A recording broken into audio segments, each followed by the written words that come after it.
Hi hello నమస్తే welcome to మనం TV. గతంలో వైఎస్ఆర్సీపీలో పోసాల కృష్ణమురళి గారి అరెస్ట్ అయితే అది అక్రమ అరెస్ట్ అని అయితే వాళ్ళు పెద్ద ఎత్తున వ్యాఖ్యలు చేశారు. సేమ్ అదే విధంగా ఇప్పుడు గోరింట్ల మాధవ్ అరెస్ట్ ని కూడా ఇది అక్రమ అరెస్ట్ అని వాళ్ళు పెద్ద ఎత్తున వ్యాఖ్యలు చేస్తున్నారు.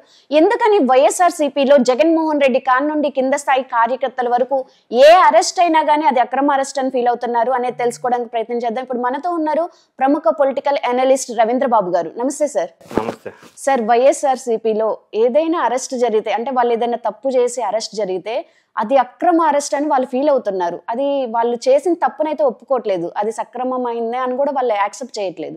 ఎందుకని? ఇప్పుడు అక్రమ అరెస్ట్ అంటే ఏంటి, సక్రమ అరెస్టులు అంటే ఏంటి?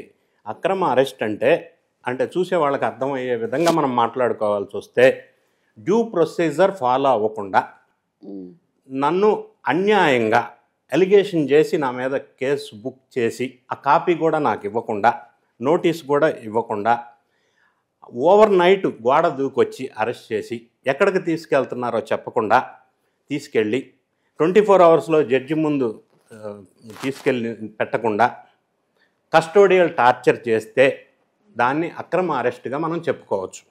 దీనికి ఉదాహరణ చెప్పవలసి వస్తే రఘురామకృష్ణరాజు కస్టోడియల్ టార్చర్ అది అక్రమం. నారా చంద్రబాబు నాయుడు గారు గతంలో ప్రతిపక్ష నాయకుడిగా ఉన్నప్పుడు అర్ధరాత్రి రోడ్డు మీద ఎందుకో అరెస్ట్ చేస్తున్నారు, ఏ సెక్షన్ అరెస్ట్ చేస్తున్నారు, ఏ కేసులో అరెస్ట్ చేస్తున్నారు అనే వివరాలు ఇవ్వకుండా, నోటీస్ ఇవ్వకుండా అరెస్ట్ చేసి 53 రోజులు జైల్లో ఉంచడం అనేది అక్రమం. సక్రమం అంటే ఏంటంటే పోసాని కృష్ణమురళిని ఒక అలిగేషన్, ఆయన మీద అప్పటికి 11 కేసులు ఎఫ్ఐఆర్లు బుక్ అయినాయి. అప్పుడు వీళ్ళు పోలీసులు ఇంటికి వెళ్ళి ప్రొసీజర్ ప్రకారంగా ప్రొసీజరల్ ల్యాప్సెస్ లేకుండా నోటీస్ ఇచ్చి తీసుకొని మర్యాదగా 24 అవర్స్లో జడ్జి గారి ముందు ప్రవేశపెట్టి తర్వాత కోర్టుకి రిమాండ్, ఇన్వెస్టిగేషన్ ప్రాసెస్ ఫాలో అయ్యారు. ఎక్కడ ప్రాసెస్ డీవియేషన్ జరగల ఇందులో. కాబట్టి ఇది అక్రమము అనటానికి వీల్లేదు, ఇది సక్రమమైన అరెస్టు. నిన్న జరిగిన సంఘటన గుంటూరులో ఒక తెలుగుదేశం పార్టీకి సంబంధించిన ఒక యాక్టివిస్టు ఒక కామెంట్ చేయటం వల్ల ఎన్డీఏ గవర్నమెంట్ పార్టీలకి అతీతంగా మా పార్టీయా ఇంకొక పార్టీయా అని చూడకుండా సమాజానికి ఈ సోషల్ మీడియాలో అతిక్రమించి ప్రవర్తిస్తున్న వాళ్ళకి ఒక మెసేజ్ ఇవ్వాలన్న ఒక సదుద్దేశంతో, సత్సంకల్పంతో వాళ్ళ పార్టీకి చెందిన వ్యక్తిని అరెస్ట్ చేసి గుంటూరుకు తీసుకొస్తున్నప్పుడు మాజీ ఎంపీ, మరీ ముఖ్యంగా మాజీ పోలీస్ ఆఫీసర్ అయినటువంటి గోరంట్ల మాధవ్ అనే వ్యక్తి ఆ తీసుకెళ్తున్న పోలీస్ వ్యాన్ని అడ్డగించి ఆపి పోలీసు కస్టడీలో ఉన్న తెలుగుదేశం పార్టీకి సంబంధించిన ఒక వ్యక్తి మీద కొట్టడానికి వెళ్ళటం అనేది అక్రమం. అది నేరపూరితమైన కుట్ర. ఆ సందర్భంలో పోలీసు వాళ్ళు విధులు నిర్వహించకుండా అడ్డుకునటం అనేది నేరపూరితమైన చర్య.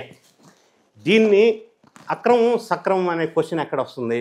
పోలీసు విధులు నిర్వహించకుండా అడ్డుకోవటం అనేది నేరమే కదా. సో ఈ గోరంట్ల మాధవ్ ప్రస్తావన మనం ఒకసారి పరిశీలించినట్టయితే ఆయన ఒక విలక్షణమైన విచిత్రమైన మనస్తత్వం కలిగిన వ్యక్తిగా పోలీసు నుంచి ఖాకీ నుంచి ఖద్దరు డ్రెస్ వేసుకొని కన్వర్ట్ అయిన ఒక పొలిటీషియన్. ఆయనకి ఈ మధ్యకాలంలో ఎన్డీఏ ప్రభుత్వం అధికారంలోకి వచ్చిన తర్వాత ప్రీవియస్గా పోలీసు వాళ్ళు కేసు విషయంలో ఒక నోటీస్ ఇచ్చినప్పుడు నోటీస్ తీసుకోకుండా తర్వాత నోటీస్ తీసుకున్నారు. అది సెప్టెంబర్ 2024లో జరిగింది. ఆ case section 420, section 409, section 120B కింద కేసు బుక్ చేసి ఆయనకి ఇన్ఫర్మేషన్ ఇచ్చి నోటీస్ ఇచ్చి అరెస్ట్కి సహకరించండి, ఇన్వెస్టిగేషన్ చేయాలి రండి అంటే రాకుండా సమాజాన్ని భయభ్రాంతులు చెందే విధంగా నన్ను అరెస్ట్ చేస్తే లేకపోతే నన్ను పోలీసులు తీసుకెళ్తే అంతర్యుద్ధం జరుగుతుంది అన్నాడు. అంతర్యుద్ధం జరగటం ఏంటి అసలు? అంటే చట్టం ఏం చెప్తుందంటే ఏ వ్యక్తి అయినా సరే ఇద్దరు వ్యక్తుల మధ్య, 2 వర్గాల మధ్య విద్వేషపూరితమైన వ్యాఖ్యలు చేసినా, రెచ్చగొట్టే విధంగా ప్రవర్తించినా, ఆలోచించినా, మాట్లాడినా అది చట్టపూరితంగా నేరం. అండర్ సెక్షన్ 152 కింద దేశద్రోహం కేసు అట్రాక్ట్ అవుతుంది. అయినప్పటికీ ఆ విధంగా బిహేవ్ చేసిన చరిత్ర గోరంట్ల మాధవ్కు ఉంది. గతంలో ఆయన వైఎస్ఆర్ కాంగ్రెస్ పార్టీ అధికారంలో ఉన్నప్పుడు న్యూడ్గా ఫోటోలు లేకపోతే వీడియోస్ భయంకరంగా మనం చెప్పుకోలేని విధంగా పబ్లిక్లోకి వచ్చినాయి. ఆ విధమైన చరిత్ర ఉన్నటువంటి ఇతను మరి ఈరోజు ఈ టీడీపీ యాక్టివిస్ట్ని అరెస్ట్ చేసి తీసుకెళ్తుంటే ఆపటం, పోలీసుల విధులకి ఆటంకం కలిగించటం అనేది నేరం కదా. నేరమైనప్పుడు ఇంకొకటి రెండోది వీళ్ళు ప్రెస్ మీడియాకి ప్రవేశపెట్టాలి రండి అంటే రాను అని చెప్పి వాళ్ళ మీద దుర్భాషలు ఆడాడు, అది నేరమే కదా. అయినప్పటికీ వీళ్ళు నోటీస్ ఇచ్చి ప్రొసీజర్ ల్యాప్సెస్ లేకుండా తీసుకెళ్ళి రిమాండ్కి పంపించారు 14 days. సో ఇందులో అక్రమం అనే క్వశ్చన్ డజంట్ అరైజ్. ఎందుకంటే నువ్వు చేసిన చర్య తప్పు అయినప్పుడు పోలీస్ ప్రొసీజర్ ల్యాప్స్ లేకుండా నీకు నోటీస్ ఇచ్చి తీసుకెళ్ళి అరెస్ట్ చేసి రిమాండ్కి పంపిస్తే ఇక్కడ ఎక్కడ అక్రమం అవుతుంది? Where is the question of అక్రమ అరెస్ట్? మొత్తం సక్రమమే కదా, అక్రమం ఎట్లా అవుతుంది? దానికి తోడు ఈయన ప్రవర్తించిన విధానం కానీ, ఒక మాజీ పోలీస్ ఆఫీసర్ అయ్యుండి పోలీసుల మీద అట్లా మాట్లాడవచ్చా? ఒక మాజీ ఎంపీ అయ్యుండి ఈ విధంగా చేయొచ్చా? దీనికి వైఎస్ఆర్ కాంగ్రెస్ పార్టీకి సంబంధించిన పొన్నమోలు సుధాకర్ అని ఒక అడ్వకేట్ మాట్లాడుతూ ఈయన అరెస్ట్ చేయాలంటే సెక్షన్ 191 కింద పర్మిషన్ తీసుకోవాలా అన్నాడు. ఈయన అసలు ఇప్పుడు ఎంపీయే కాదు, మాజీ MP. Where is the question of taking permission? It is not applicable for him.